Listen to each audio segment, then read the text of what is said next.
also is with the 6H3 variation. It was played in the New York Open between International Grandmaster Lev Alburt, three-time U.S. champion, and Senior Master David Vigorito. And the reason we want to look at this game is not because H3 is so important, theoretically, except that the opening books take a look at the result of this game and then leave off. And I really want to dispel one of the myths about the Dzindzi Indian not being playable, not being sound. And this is one of those games. D6, knight f3, queen a5, attacking the pawn on c3, queen c2, knight f6, bishop h6, knight bd7, e3, knight b6, bishop d3, bishop d7, castles, queen a4, offering a trade of queens, queen b3. If black trades, white will meld his pawns together, and knight e4. This game is being very well played by both players. They're mobilizing their pieces, they're developing. White has not weakened his king. After bishop e4, fe4, knight d2. This position is quoted in many opening books as a big plus for white, plus over minus. And the reason for that is they look at the results of this fantastic game by Lev Alburt and they conclude the opening was bad, black got crushed. Let's take a look. Castles. Now, the pawn on e4 is weak, but the pawn on c4 is also weak, so there is a certain dynamic balance. Both kings are safe. The position, in fact, is fairly close to equal. A very, very slight edge, maybe for white. After f3, e takes f3, rook takes f3, queen a6, a very nice maneuver. Rook f7, black maintains the equilibrium by playing bishop a4, knocking the queen away from c4. After queen b2, knight takes c4, knight c4, queen c4, black has netted a pawn. White played rook b1. White could capture on e7, but after rook d7, there's really no more progress to report for white. The position is completely equal. In fact, Fritz even claims black actually has a slight edge. And in truth, I would prefer black. Look at all the weak white pawns laying about the board. Once the rooks come off, the black king is very safe. In the game after queen takes c4, Alburt played rook to b1, threatening mate on b7. And here's the critical moment in the game. What black did looked extremely logical. He captured on d5, collecting a pawn, attacking the rook, and protecting b7. And after white played rook takes e7, he played bishop c6. Once the pawn on d5 is gone, c6 is usually a fantastic location, and this looked extremely logical. He now has double-barreled protection on b7, and he's got the queen-bishop battery lined up one day. However, the dynamics of the position prove favorable for white. We will come back.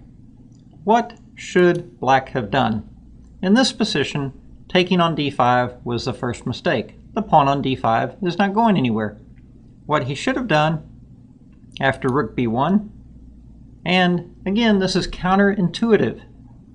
You have to have had this type of position before.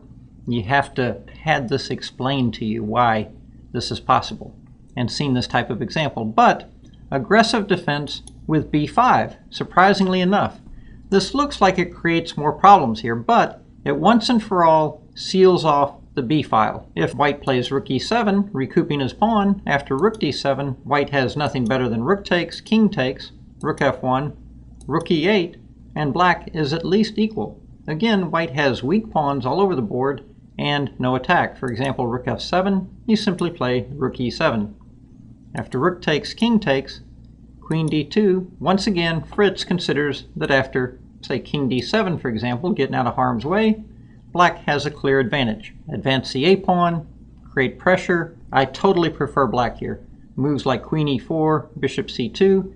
In my view, black actually has a clear advantage here. But let's go back. What happened in the game? Well, after queen d5, rook takes e7, bishop c6, my friend Lev, very famous author, excellent chess coach, played c4. This looks to deflect the black queen. If queen takes c4, Alburt crashes in on b7, and after rook takes, of course, queen b7 would be mate. But once he crashes in on b7, the black king is in severe danger. So let's go back. After c4, black started to sense the danger, played queen d3.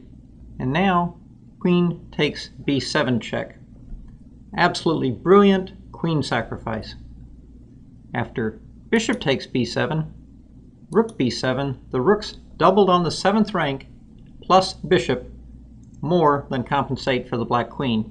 The white threat is rook c7 mate. After rook takes b7, black can find nothing better than rook d7, rook takes, and queen f5.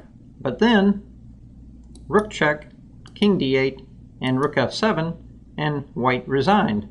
The threat is simply rook takes queen or rook b8 check. And even queen c8 doesn't save the black king because bishop g5 check, king e8, rook e7, king d8, and rook e6 mate.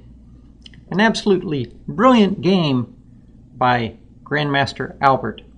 But it was not the fault of the opening.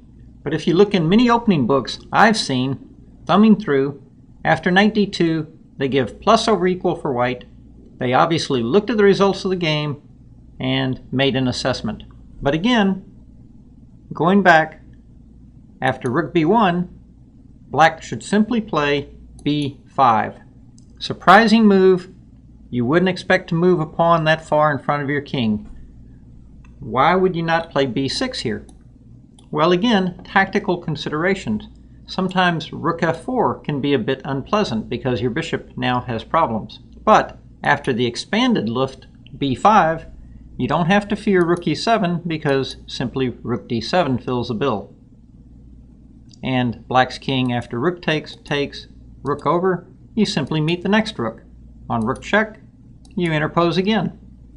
Again, as the rooks come off, the black king is safe, the white pawns are weak. In fact, black is actually better in these positions. But of course, theory, if you look at some of the published books, say that after knight d2, white has a big advantage.